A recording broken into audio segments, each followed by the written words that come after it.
Western civilization is moving closer to a point of irreconcilable, unstable equilibrium, as frighteningly increasing numbers of people trust nothing.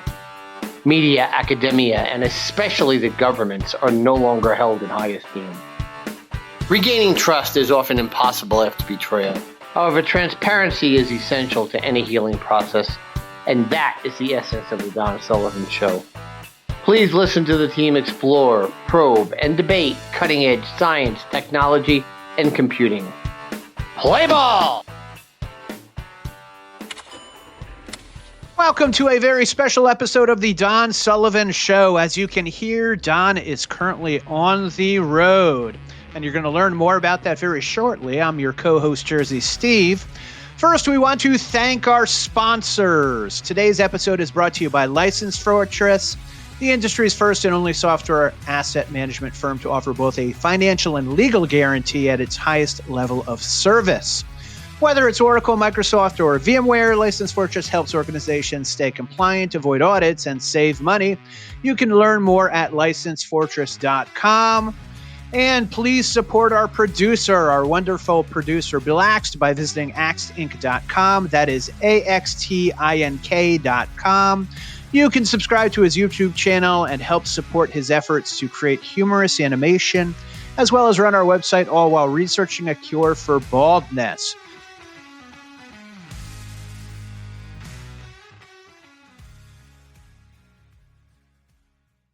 Hello, folks. Welcome back to the Don Sullivan Show, the show where we talk about everything science, technology, and computing oriented on the level that your average American or worldwide teenager can and should understand. And of course, on the Don Sullivan Show, we have a variety of subjects. Yes, we're an old-time variety show, right, Steve? Well, Steve isn't here right now. I'm again on the road. This time, I'm in the wonderful, amazing, greatest canyon in the world, Grand Canyon of the Colorado in the state of Arizona. And as has often been the case through the first 50 episodes of the Don Sullivan Show, I'm actually on the road, and I'm going to be doing a real-time podcast in which I'm going to be hiking up and down the Grand Canyon from the wonderful Bright Angel Trail by the Kolb Studio trailhead in the South Rim. There's a South and a North Rim for those of you who don't know the layout of the massive Grand Canyon. And I will be hiking down to what was for about 100 years known as Indian Gardens, now is known as Havasupai Gardens, a much cooler name, I might add. It's a wonderful day in October, and it's the weather is very suitable for doing such an amazing trek. I've done it dozens of times before. The Indian Gardens or Havasupai Gardens is about halfway down to the actual Colorado River. I've been down there a number of times before, maybe a little bit more than halfway. It's a strange hike in that it's opposite of what you would normally look at in terms of what we've done before in the Don Sullivan Show, the climbing up of mountains. This is almost a huge 14er inside out, in the sense that you go down first and you beat your legs up and you come on up and so on. When the weather is very difficult, meaning hot and dry down there, which it's not today, it will be some, it's sunny. So even in October, it'll be 80 degrees down in there, and that's not easy. So you have to bring a lot of water with you. Although in the Bright Angel Trail, there's a 1.5 mile rest house, which people can hike down to, and then a 3-mile rest house, which people can hike down to, both of which have water. For about a year, they didn't, as the water system was being rebuilt. And then, of course, down at the gardens themselves, there'll be plenty of water. And then you rest down there a little bit and make your way back up. Making your way back up is not easy, especially when you're not in the appropriate condition to do it, or when you're a little bit older. Like I said, I'm getting a little bit older these days, so it's a little bit more difficult, but I'm pretty good shape, pretty strong. We got a relatively small 15-pound day pack on, so the problems I've had with my back over the last few months should be minimized, and we're about to head down there. A relatively good breakfast. Again, it's early in the morning, so the weather is absolutely perfect. It is still crowded, and during the summer months, this can be extremely crowded going up and down, especially at the beginning, the top of this trail. But as we get down further, we'll see fewer and fewer people, more and more capable hikers, and we'll see a few mule trains back and forth taking the various different tourists on tours down into the canyon via the famous Grand Canyon mule tours, which go on again on the both the east or the north and the south rim. There is an east and a west side that is less often utilized by tourists that are mostly the province of the various different tribal nations that own a lot of the land. So just a little bit of history here on myself personally. I first came to the Grand Canyon in 1971 and found it absolutely, utterly incredible and mesmerizing. And every time I come here, which sometimes is multiple times a year, I find it no less amazing. One of the things I've always said to people who want to take photographs into the Grand Canyon is all you need to do is stick your camera up and take a picture, because you just simply can't miss. It's that amazing. The colors change as the light changes all day.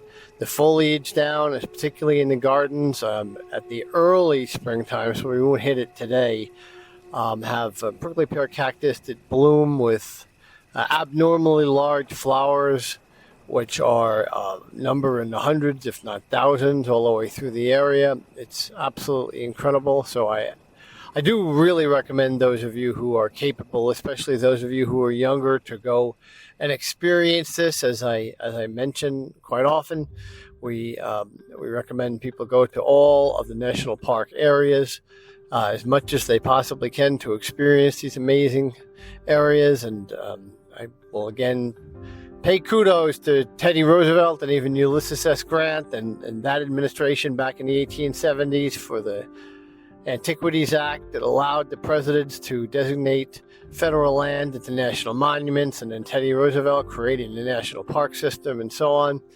There's plenty of political arguments that the various different aspects of the way the parks are run, certainly as compared to the way the open spaces are run in Europe, could see some improvement, particularly when it comes to the various different vendors, I think. But we won't get into that here. Today, this is going to be a celebration of this amazing area that we are going to be, or I'm going to take you on a journey up and down for about 5 miles and 2,500 feet down and about 5 miles back up. Should take me about 4 hours.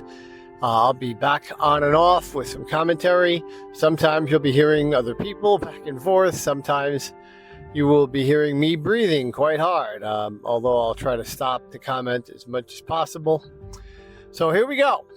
The first couple of steps down into the canyon, and we'll just continue, and I'll be back on in a little bit. Maybe when we get down to the 1.5 mile rest house, I'll tell you how I'm doing. Wow, so here we are, folks, back down into the 1.5 mile rest house. They've really refurbished this rather nicely, so I've stopped just for a moment, take my backpack off, because again, my thoracic area has been hurting, doing a lot of up and down and all around, and 5-10 hour trips all through the summer, and so my 63-year-old back is a little bit beat up, but feeling pretty good today. But just taking a bit of a rest to talk to you all. The sun is perfect. The temperature is only in the high 70s, so we don't have to be concerned with much of the weather conditions at the moment. So just a little bit of history here from a geologic perspective. The Grand Canyon is only about 7 million years old, carved by what I think is the greatest single artist in the history of the planet Earth. That is the Colorado River that cuts down all the way from the western slope of the Rocky Mountains in Colorado, through the Colorado Plateau, through what is Canyonlands National Park, meets up with the Green River, gets dammed at the Glen Canyon Dam, and then seeps down through all the way to Canyon, over 250 plus rapids, including the famous lava falls into Lake Mead. And I say that with such specificity because in 2008, we actually took a rafting trip from the Glen Canyon Dam in what is known as Harper's Ferry, where the famed John Wesley Powell first charted the Grand Canyon and took what were really rickety boats, although at Green River, Utah, you can see some of the original boats that were used by Wesley Powell and a Civil War hero and his crew in the late 1800s as they went and charted this amazing Grand Canyon. But we did that.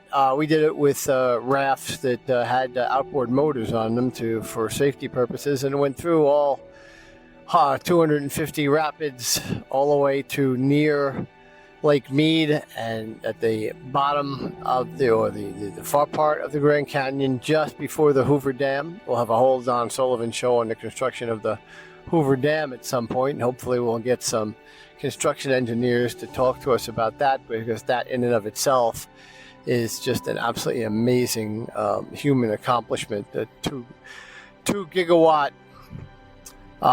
power generation system that was done during the Depression, that I suppose is named after Herbert Hoover, but FDR gets a lot of credit for it, and so do all the others who finished it all the way up really until the 70s, until it was completely full. But that's, again, another story, and I digress. So going back, the Grand Canyon, I'm still tired, the Grand Canyon here is about 7 million years old. I think it's a misnomer to say that the Colorado River carved it. The Colorado Plateau itself, having been raised through the downward rushing force of the incredible power, the cleansing power of the Colorado River. And when you go down to the river and you see the power that river flows through the canyon with, it's just absolutely breathtaking, even in the late summer when the water is low. But it was both the uplift and the water coming down through what was probably already a crack in the earth's area that allowed for this magnificent canyon to be created, or canyon system really, because there are so many perpendicular canyons that go through it. It starts out again at the Glen Canyon, an area called Marble Canyon specifically, and then there are many other side canyons that if you're down there, like we were when we were rafting, you can hike through and explore and so on, all the way past the famed Havasupai Reservation and the Havasupai Falls, and then again into the Lake Mead area.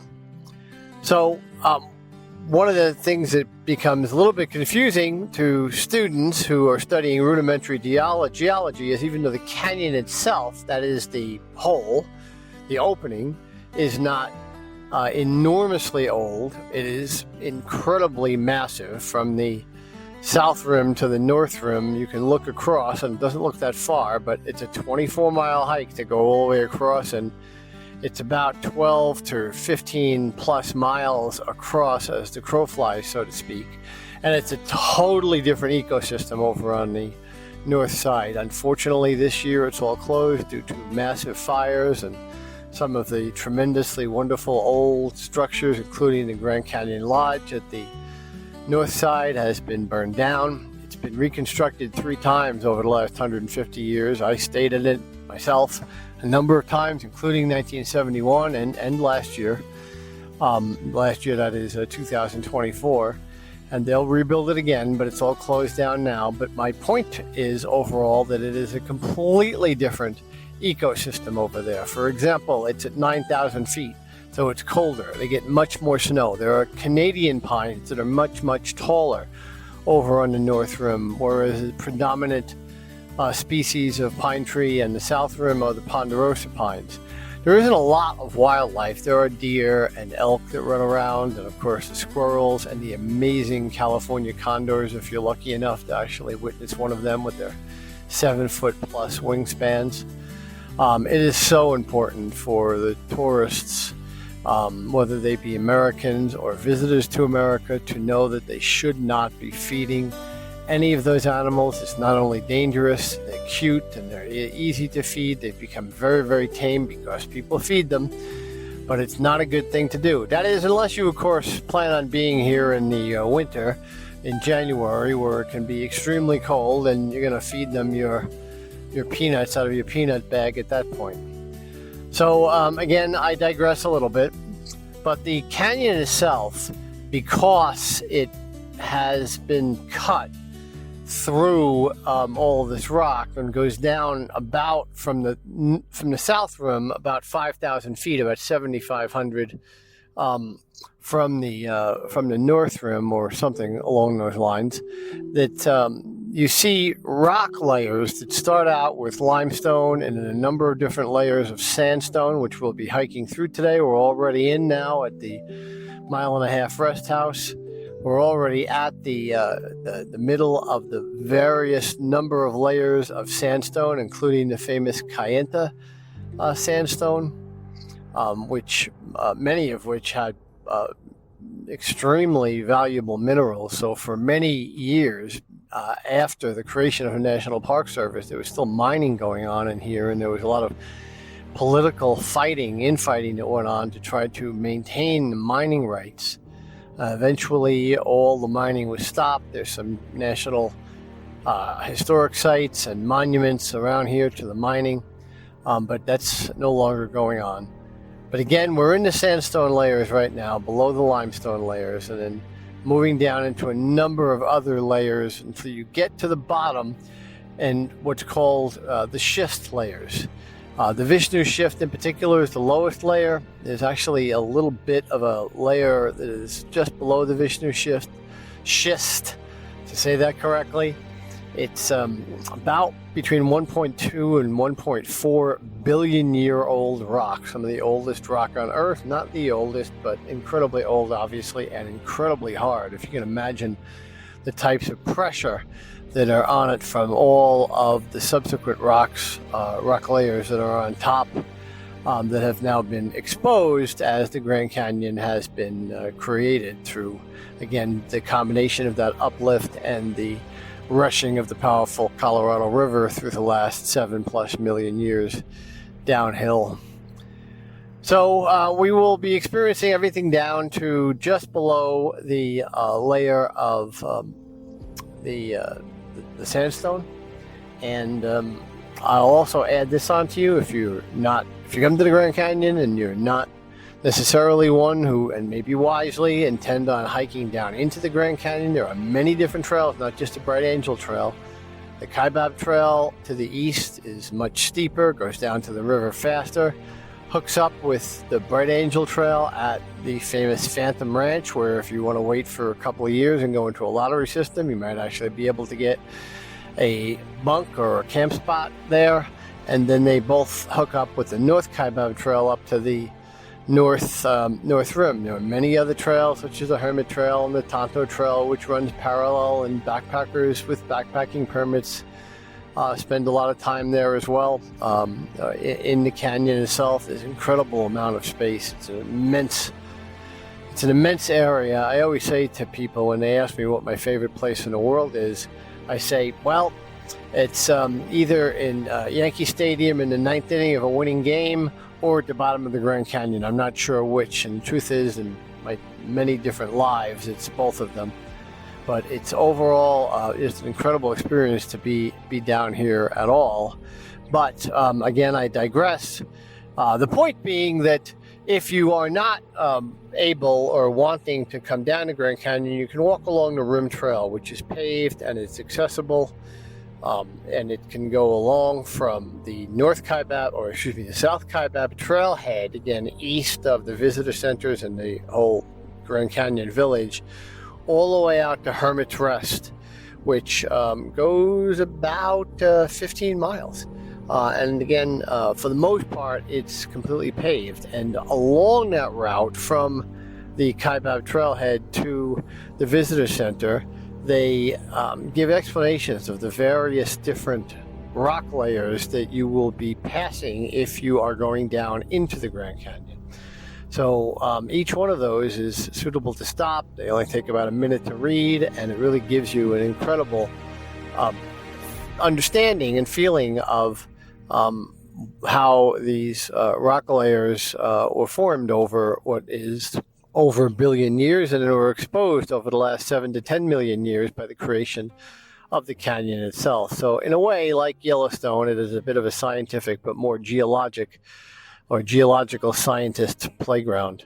We'll be having an entire Don Sullivan show on geology of the Grand Canyon as we move along with this particular series, the sub-series for the Grand Canyon, like the Yellowstone sub-series, which is a series of the Don Sullivan show on the national park areas. So for the moment, I've caught my breath here, and we're going to stop, and I will talk to you when we get down to the 3 Mile Rest House. So see you in a little bit, and let's see how I'm doing when we get down there.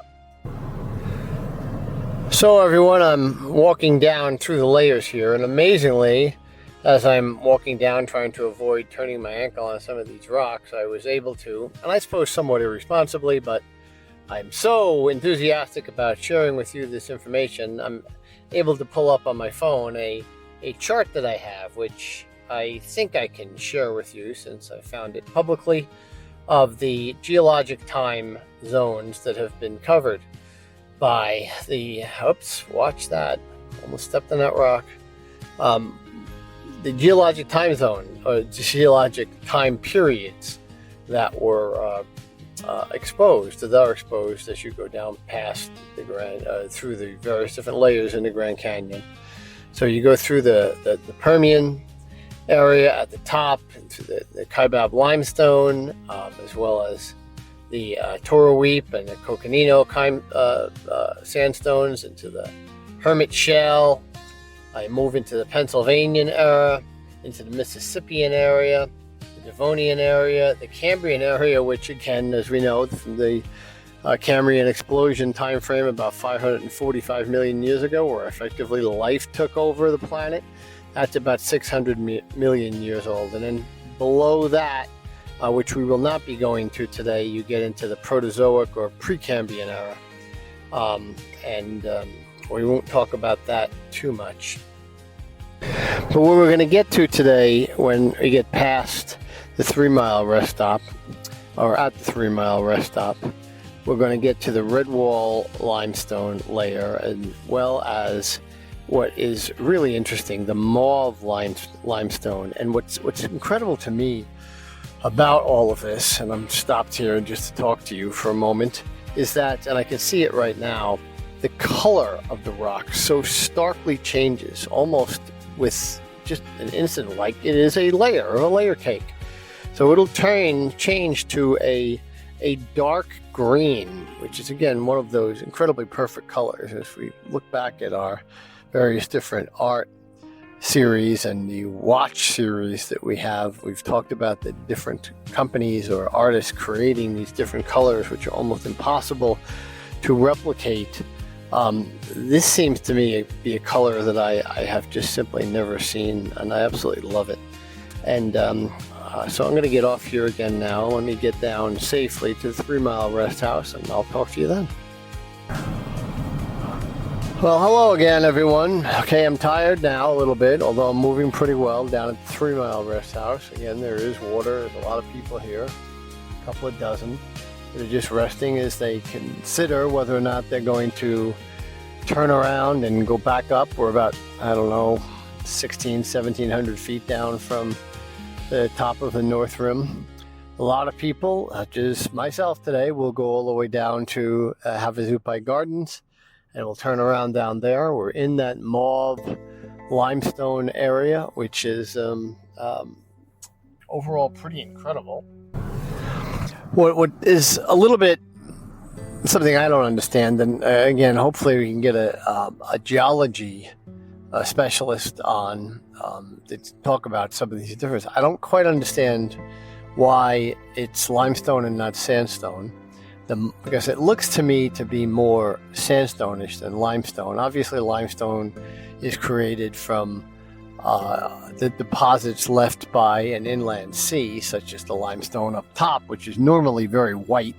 But this is mauve, and I don't quite understand the color. I don't quite understand why it's limestone, but you know what? We at the Don Sullivan Show are infinitely curious, and we will find out as we move along. So it's time for me to get going. It's a little bit steep down here for the next mile, but then it levels out as you get close into the gardens.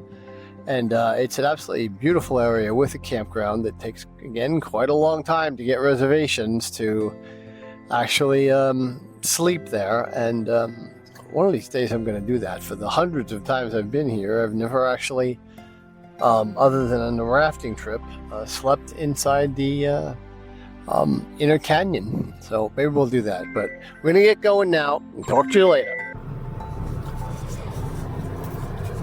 So back again to the Don Sullivan Show here at the 3 Mile Rest House, and we're not again going to spend very much time here. We're going to get down to the we're just leaving, by the way. We're going to get down to Havasupai Gardens, hopefully within about 30 minutes, and we will talk about things when we get down there. So trump it along. It's how to get back on, because it's all of a sudden getting hotter as we get out of the shadows. And this is where it kind of gets dangerous for people. They don't realize that when you get into the sun, the temperature goes up very, very quickly. And as you're going down, it becomes kind of dangerous, because as the signs state all over the place that going down is optional, coming back up is mandatory. There are possibilities to get rescued out of here if you were in terrible shape, and unfortunately people do die. And in fact, somebody in the North Rim died in May trying to do a rim to rim, which is again, I'm at 24 miles, and poor guy died within a mile of the top of the North Rim, and he was going, I think he was doing rim to rim to rim, which is 48 miles, which is even crazier. But I'm still pretty okay, because it's, again, not very hot, but there is quite a bit of sun. So I'll get back to you. I'll get back on and talk some more when we get to Havasupai Gardens. Okay, folks, you might be able to hear the wind in the background down at Havasupai Gardens. And it's beautiful down here, not quite as luscious as it can be in May when all the blooming is out. But there's a lot of people hanging around, there's benches, there's a campground, as I've said. It's overall a wonderful place. You can hear the hustling and bustling probably in the background as I continue this recording. So I'm going to stay and try to catch my breath and see what it's like on the way up. And hopefully I'll be out of here in 2 hours. I'm at about an hour and 46 minutes on the way down. And hopefully it won't take more than about 2 hours to get up, depending on how I feel and how often I have to stop on the way up. So I'll talk to you again when we're on the way up. So I'm about a mile up past the gardens, and as you might be able to tell, I'm a little bit slower. I'm feeling it more than I thought I would be. I'm supposed to be in shape to do this. My blood sugar monitor is screaming at me, so I just had to stop to eat something. But I'm usually feeling better at this point. Plus, again, the weather's pretty good, so I don't quite understand this. But I'm going to try to work my way back up to the 3 Mile Rest House. Back into that mauve limestone area, which I love so much. And try to catch my breath. Again, don't know why exactly, but not feeling great. So hopefully, like I said, I'll be 2 hours, but it might take longer. So let me get back to you when we get up to the 3 Mile Rest House. See you there, hopefully. So here I am sitting down. We've made it up to the 3 Mile Rest House. It was a lot hotter than I expected. It probably hit the 80-degree point, which is, of course, nothing. I've been up here when some of the temperature monitors were at 110 degrees. But there was a lot of sun. We're on the way up, and I am... although my ambition was that I'd be able to fly up this trail, which, by the way, has been maintained extremely well by the Park Service. A lot of times during the early part of the spring, the mules and the traffic, human foot traffic, make this a total mess, but it's very good today. But I'm pretty hurting, folks. So this is tough, and this is a bit of a warning for any of you who want to do such a thing. I'm going to be fine, I think, but this could be a little bit of an adventure for the last 3 miles. So fortunately, I had plenty of water with me, and there's water here. I had a little bit to eat. My blood sugar monitor keeps screaming at me, although it's above the 70 milliliter number, so I don't quite understand why it's so mad at me, but I'll have to research that one later. So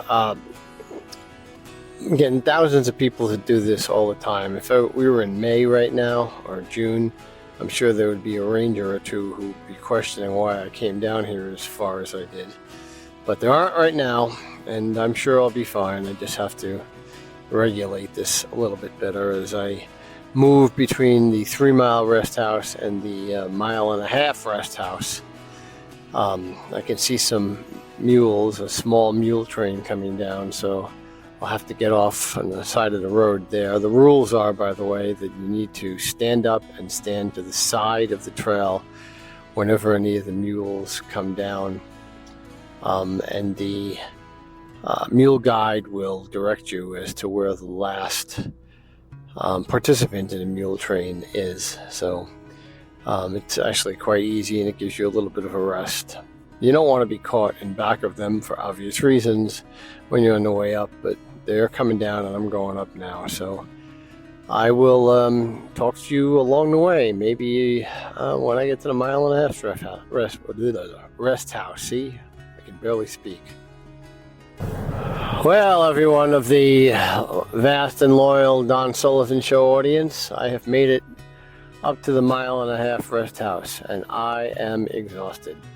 I'm going to sit here for about 15 minutes, drink a lot of water,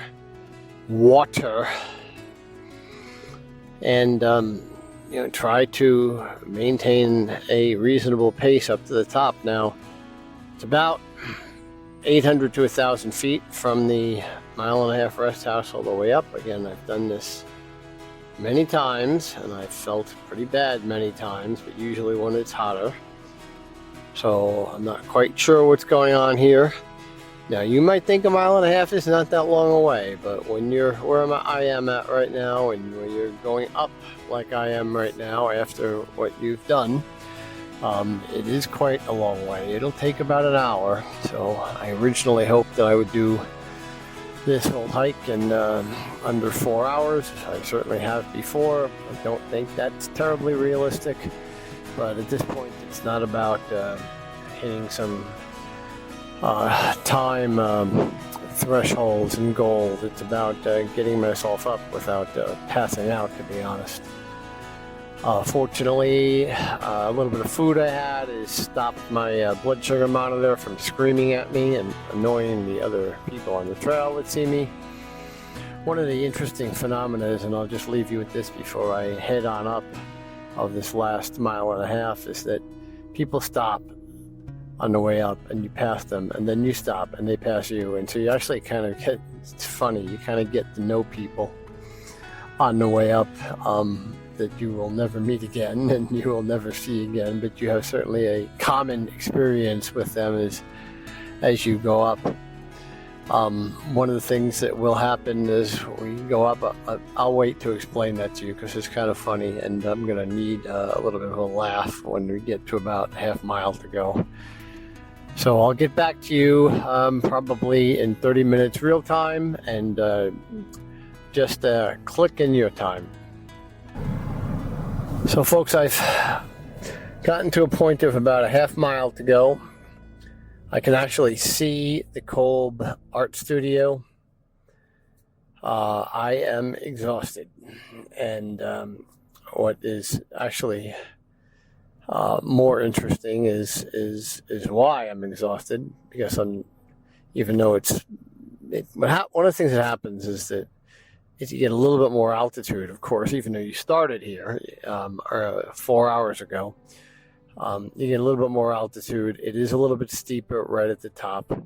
There are 2 tunnels, and I'm just past the lower of the tunnels, in a place that I can sit down and drink some more water and try not to be quite so dizzy. My back is doing pretty badly, but overall, it's not. I shouldn't say that badly. It's doing better than it was in our Yellowstone thoroughfare trip, I'll tell you that. But as we go up and you get closer to the top, the people that have just come down to take some pictures and stand on the trail and expect to have the whole trail to themselves, to have their pictures taken in at the Grand Canyon in the background. You know, it's something I don't totally understand. I don't know why people want their pictures I don't know why they want to be the center of the pictures when they're in a magnificent place like this. I guess I can understand one, to show that you were actually there, but so many people want to dominate the pictures of the amazing places that they have been to. All pictures are a snapshot in time, and no postcard can actually replicate any picture that you take at a particular spot at a particular time with a particular sunlight and so on.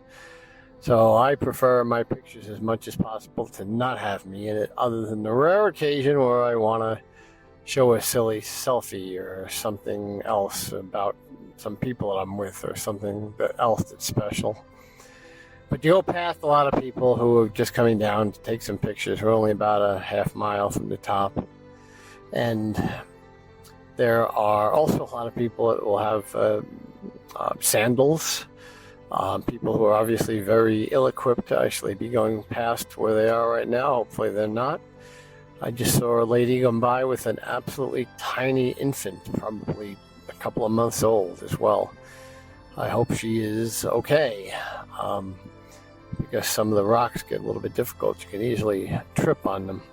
It's not really dangerous, even though there's a lot of exposure, but the trail is very well structured and wide enough that there really aren't any spots on this trail. On others, like Kaibab and Tonto and Hermit, that's not the case. But on Bright Angel Trail, there's not really a danger of falling. People get in trouble, like me right now. People get sick, or even people die of heat exhaustion. Not much of a chance of that here, but I'm a lot more exhausted than I expected to be. So let's pause here, and I'll talk to you when I get to the top, which I will. So see you for a moment. So everyone in the vast audience of the Don Sullivan Show, I have made it up to the Kolb Studio, to the top of the Bright Angel Trail. And yes, I am very tired. Actually got stronger in the last half mile since I spoke with you last. I felt a little bit of a second wind. This was a lot more difficult than I thought it would be. It took about 4 hours and 10 minutes in total. I expect it to be done under 4 hours, but I did wait about a total of 40 minutes in times that I stopped, which last time when I did this last October, I didn't wait at all. I guess it's this getting older thing, but glad to be up at the top. Now I can look over and out at this magnificent canyon. I'll attach some pictures for you. And again, thank you for listening in on this particular journey. I'm sure Steve will have plenty of comments on the top and the bottom of this particular episode of the Don Sullivan Show, and we will, I promise you, have some geology experts to talk about in much greater depth than I teased you with here, the details of the different rock layers and the other things that you can do. In fact, I will myself have a number of different episodes specifically on the Don Sullivan Show, because I'm going to go back in there again at some point, even though I'm really hurting right now.